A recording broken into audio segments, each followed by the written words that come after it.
Coach, first question for you. You're entering your fourth season at Thiel and have produced back-to-back 3-win campaigns. What are the keys to taking that next step toward becoming a contender in the upper tier of the PAC? I think we've done some really good things here as a staff, as a program, and it's just continuing those things. Taking what we've done well, growing those, continuing to recruit in the way we recruited, retain the way we retained, and develop the guys. It's been great to see a team kind of in your fourth year kind of embodies a little bit more of what you believe in, what you kind of want your football team to be, and it's been fun to see that transition. And these guys have bought in; they've really attacked. Every offseason I've been here in a really good way, and then also learning from the mistakes that we made, because I've definitely made a ton of mistakes, and you have to make sure that you're learning from those, you're growing from those, and you continue to attack things in a way that doesn't allow you to get comfortable, doesn't allow your staff to get comfortable, doesn't allow your players to get comfortable. And while from where this program's been, 3 wins is great. That's not the standard. That's not our expectations. Defensively, you're losing 2 3-time All-PAC performers in Chad Morningstar and Luke Faber. What's your message to the defensive line as you look to replace that kind of production and leadership up front? I think because of their leadership, I don't have a message for them. Those guys really did a great job of, over their 4 years, their 3 years with us, setting a standard that, this is how we play, this is how we do things. And it's not only the defensive line group, it's the whole defense, and it's really matriculated the whole team. Those guys were leaders, those guys were captains for a reason. So there's nothing I have to say. It's what they've said in the past, and it's what these guys have taken from it. And I think we got a really good group of guys who have played with them, who kind of know what we're expecting out of it, and are ready to attack things. And Mitt's definitely a guy that we're counting on to carry that flag, if you will, and not let the standards drop. On the offensive side of the ball, your top rusher in Dion Logan returns, and he had a breakout season last year. How important is his role in setting the tone for your offense, and what are your expectations for that unit as a whole this year?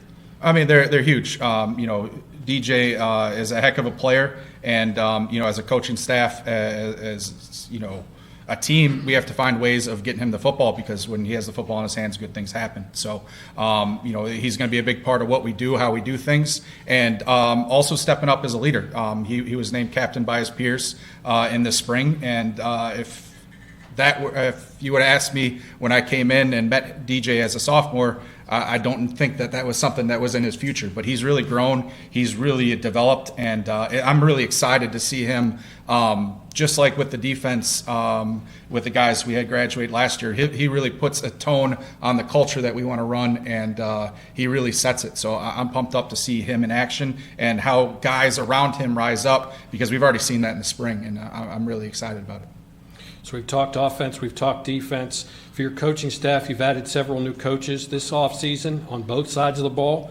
How do you see those additions helping shape the identity of the team and contributing to the overall growth of the program? Yeah, it was good to get all those guys in for spring. From being able to work with them, being able to kind of see how they do things, what they're all about, there's just a strong comfortability with them. I'm really excited about the way both sides have kind of grown and developed. We were able to bring in guys with some experience who are really kind of setting a culture, setting a tone that I'm excited about on offense and defense. And then some young guys who are hungry, who are excited, and bring some really good, innovative ideas. So it's going to be a cool combination to see that. And, this is, I think, the most comfortable I've been with staffs on both sides of the ball, doing things the way that I'm excited about. Thanks, Coach. Now we turn to Alexander for a few questions. Alexander, you had a breakout year in 2024, leading the team in sacks and finishing third in tackles for loss. How do you build on that success and elevate your game even further heading into this season? If anything I've been taught playing line my whole life is that you only go as far as the group goes together. And I think that was pretty evident last year. I led the team in sacks. I was third in TFLs, but, I wasn't the all-PAC selection. It was the 2 guys that I played next to. And, I think that as long as I'm able to elevate the play of the guys around me, their play will elevate as well, and then my play will go up with it. Mentioned a lot about previous players, and Coach mentioned earlier the defense is moving forward without 2 key veterans in Luke and Chad. How are you approaching the challenge of stepping into a bigger leadership role in the D-line and helping fill the void they leave behind? I think I just gotta, build upon the foundation that they laid, and just uphold the standard of the room. I mean, I know the older guys that have been around them know what the standard is, and I think the main thing I got to do now is bring those younger guys that are coming in and teach them what the standard is. Looking at the defensive unit as a whole, what gives you confidence in this group heading into the season, and what do you think will be the strengths of this year's defense? I mean, their ability to grow quickly is definitely what gives me confidence, because at the beginning of spring ball, we implemented like a whole new defense, and that first week of practices was pretty rough, but by the end of spring ball, it looked like a completely different unit.